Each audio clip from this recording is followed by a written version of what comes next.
question? Oh, okay, I'll answer it. I thought Zach Root did a great job. He had his curveball tonight, obviously. I mean, I think at one hitter he threw it 3 times in a row, all in the zone, and fastball was good, low 90s, got up to the mid 90s when he wanted to or needed to, and spotting it up pretty good, busting it in on the right-handers. Didn't get some calls, probably just a ball in or something, but a lot of good misses, and just kind of kept him off balance. They went up there and they were aggressive early. Obviously, they swung at the first pitch of the game. Ball was hit decent to right field, line drive, and you could tell that their plan was to attack and not let him get ahead of them. And I thought he countered by mixing his pitches and keeping him off balance, like I said. And on the offensive end, I thought it was pretty relentless, just fouling off pitch after pitch, especially in the third inning. And got Stone's pitch count up big time. I think he threw in the 70s, 3 innings, 70-some pitches, so they pulled him. And really good job up and down the lineup. Everybody contributed. I'm not sure I've ever seen this before, where Kozel and Davelin, they were up almost to lead off almost every inning for you guys, and usually they got on base for you. Can you just speak to what they were able to do to set up some of those innings? Yeah, just great job of setting the table, getting on base, scoring runs. I mean, Charles scored 3 runs, and Kozel scored 2, and he laid down a perfect and left on left. We call that a drag bunt when you bring it with you. Split those 2, and got us rolling. Those guys have been swinging the bat well, obviously, but up and down the lineup, it's been going pretty good. And it was good to see, Cahillo hit the ball hard a couple of times tonight. We just need to get Iredale going. We need to get him back rolling. Maxwell's hit more home runs this year than he did, I think, his entire career before coming to you. What's been the difference for him from a power standpoint? He's older and he's stronger, and he's just more mature, and he's a good hitter. And he put on probably, I'd say, 15 pounds since he's been here, 10 or 15 pounds of good weight, strength, and I guess that's what I would say. He's just older and stronger. The run rule, it felt like it kind of snuck up on us because it was only about 10 pitches. It felt like you went from up 5 to 10. I wonder how it felt in the dugout. Yeah, I mean, obviously we knew that we felt that he had taken some really good swings and just missed a ball or 2 today. And, when we had 3 on or 2 on, and obviously we needed 3 more runs to get to 12, I thought there was a possibility. And, so really didn't think about it until his at bat. Those back-to-back bases loaded walks in the third. Just talk about how important that was to keep that inning going. 2 really good at bats to guys hitting 4 and 5 in the lineup. They just guys that can hurt you, and I just think Stone was trying to, obviously get one of them to roll over into a double play, and he was pitching away a little bit, and didn't want to give up the real big inning with a big swing, and our guys fought him a little bit and ended up drawing a walk. It was a really good job. And then I guess Petrie had that first inning double, but not much the rest of the night. Just what's it like when you're dealing with a hitter that has that much talent and MLB prospect? Well, we've been watching him for this is the 3rd year now. I watched him a little bit in the Cape this summer. He's strong. He's got power. He can hit for an average.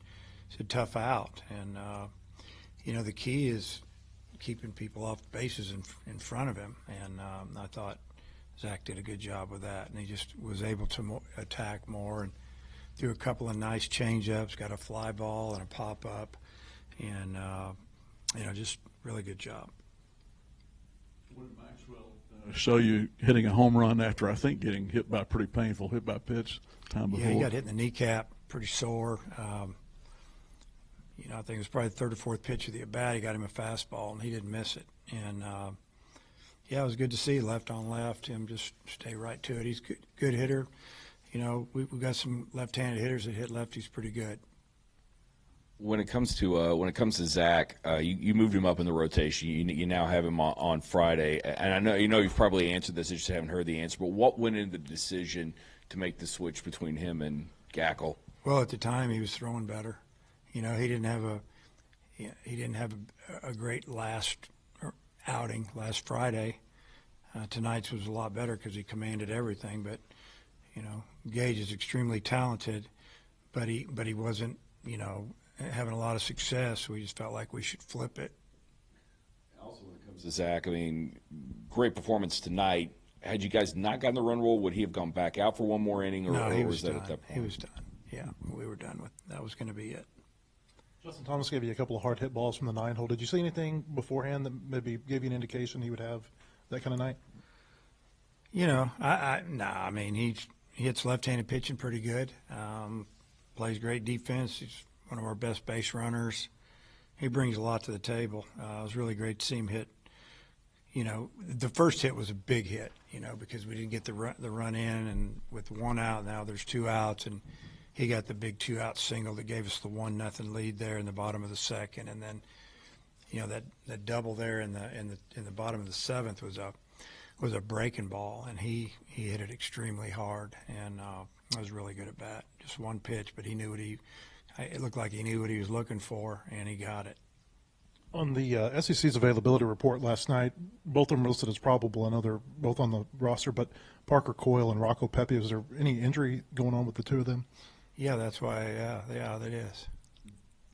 No, I don't have to say anything. Okay. Yeah, probable. That means watch out. Here they come.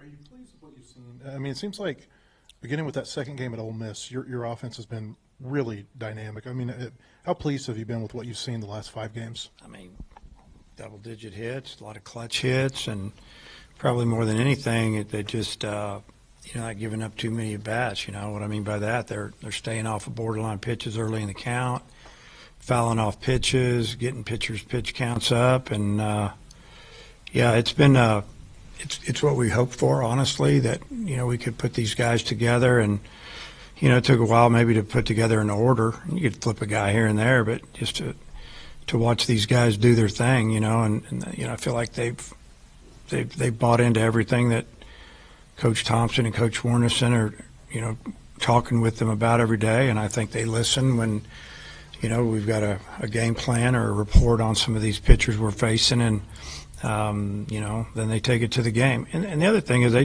just have fun, man. They like playing baseball. I was going to add, I think Dablon is something like 24 of the last 45. He's got some walks and stuff in there. Did the light bulb come on? I mean, what went into all that? Well, the light bulb was already on. Maybe it's brighter now than it was, but it was pretty bright all fall. Got off to a slow start, you know. Sometimes that's just the way it works, but really good hitter, good plate disciplined, can go the other way. I mean, you think about how many hits he's got opposite field the last 5 or 6 games, it's probably 80%. And a couple that are on the pull side landed outside the fence. So that's a good hitter. Hey, Coach, we'll see you tomorrow. Okay.